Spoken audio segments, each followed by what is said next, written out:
কথা ছিল আমার ভালোবাসার মানুষের সাথে এসএসসি পরীক্ষা শেষ হলেই বিয়ে হবে, কিন্তু নিয়তি আমাদের এক হতে দেয়নি। 5 বছর হয়ে গেছে। সম্পর্কটা শুরু হয় 2017 সালে। সে থাকতো কুমিল্লা শহরে, সেখানেই তার বাসা। আমি থাকতাম আমার মামার বাড়িতে। আমাদের সম্পর্কে তেমন কোনো বড় সমস্যা হয় নাই। তার আর আমার সম্পর্কটা অনেক ভালো ছিল। আমরা প্রতিদিন দেখা করতাম। একদিন যদি আমাদের দেখা না হতো, আমাদের মন খারাপ হয়ে যেত। এভাবেই আমাদের দিনগুলো পার হয়ে যেতে থাকে। তারপরে একদিন সে আসে বাইক কিনতে।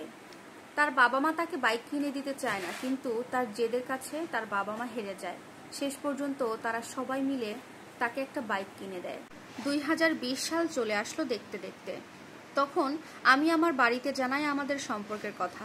বাবা বলেছিল আমার এসএসসি পরীক্ষা শেষ হলেই তার সাথে আমাকে বিয়ে দিয়ে দিবে। এখন আপাতত আমাদের আংটিটা বদল করে রাখবে। তারাও সবাই আমার বাবার কথা অনুযায়ী আংটিটা বদল করে যায়। তারপরেই আবার করোনা চলে আসে। তার আর আমার দেখা হয় না। আমাদের অনেক কষ্ট হতো। সারাদিন আমরা ভিডিও কলে কথা বলতাম।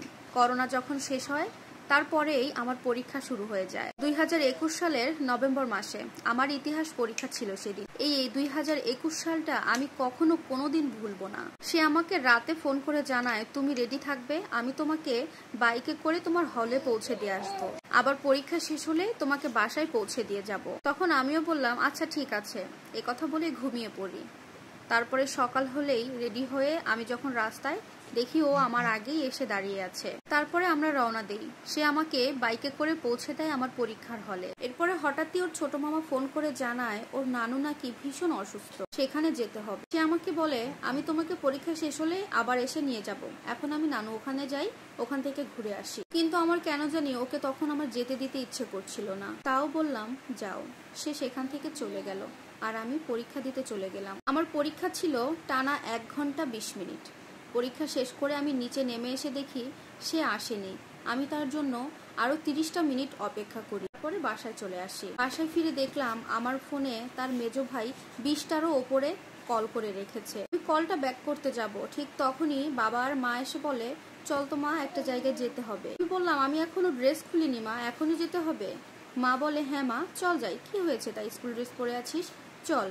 আমরা হসপিটালে গেলাম। আম্মুকে অনেকবার জিজ্ঞেস করলাম আমরা হসপিটালে কেন যাচ্ছি, কে অসুস্থ মা? আম্মু কোনো উত্তরই দিল না। হাসপাতালের ভেতরে পৌঁছাতেই তার শার্টটা আমার চোখে পড়লো। শার্টটা একদম রক্তে মাখানো। আমার সামনেই তার মা শার্টটা নিয়ে বসে কান্না করছে। আমি এটা দেখেই একদম সেন্সলেস হয়ে যাই। প্রায় 20 থেকে 25 মিনিট পরে আমার জ্ঞান ফিরে আসে। ওর হাত পা একদম আলাদা হয়ে গিয়েছিল, মুখটা রক্তে একদম মাখা মাখা। আমার বুকটা একদম ফেটে যাচ্ছিল। নিজেকে একটু সামলে নিয়ে জানতে চাইলাম কিভাবে কি হয়েছিল। এখন কেউ আমাকে কিছুই বলছে না। তারপরে জানতে পারলাম সে ট্রেন অ্যাক্সিডেন্ট করেছে। ও যখন বাইক নিয়ে যাচ্ছিল তখন হঠাৎ করে ট্রেনটা চলে আসে। পরে ট্রেনটা ওর গায়ের উপর দিয়ে উঠে যায়। আমার চোখের সামনে আমার ভালোবাসার মানুষটার এরকম মর্মান্তিক মৃত্যু আমি কিছুতেই মেনে নিতে পারছিলাম না। ওর একটা হাত 2 দিন পরে পাওয়া যায়। জানো আপু, আমি এখনো ওর এই মৃত্যুটা মেনে নিয়ে অন্য কারো সাথে আমার জীবনটা শুরু করতে পারি নাই। সে ছিল আমার জীবনের প্রথম ভালোবাসা, আর আমিও তার কাছে প্রথম ভালোবাসা ছিলাম। অনেকবার আমি নিজেকে শেষ করে দিতে চেয়েছি, কিন্তু পারিনি।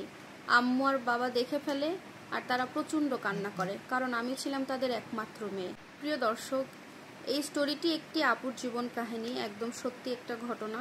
আপনাদের কাছে একটা রিকোয়েস্ট থাকবে, যারা বাইক চালান তারা একটু সাবধানে বাইকটা চালাবেন। জীবনের দাম কিন্তু অনেক বেশি। ভিডিওটি ভালো লাগলে অবশ্যই লাইক কমেন্ট শেয়ার করে দেবেন। আল্লাহ হাফেজ।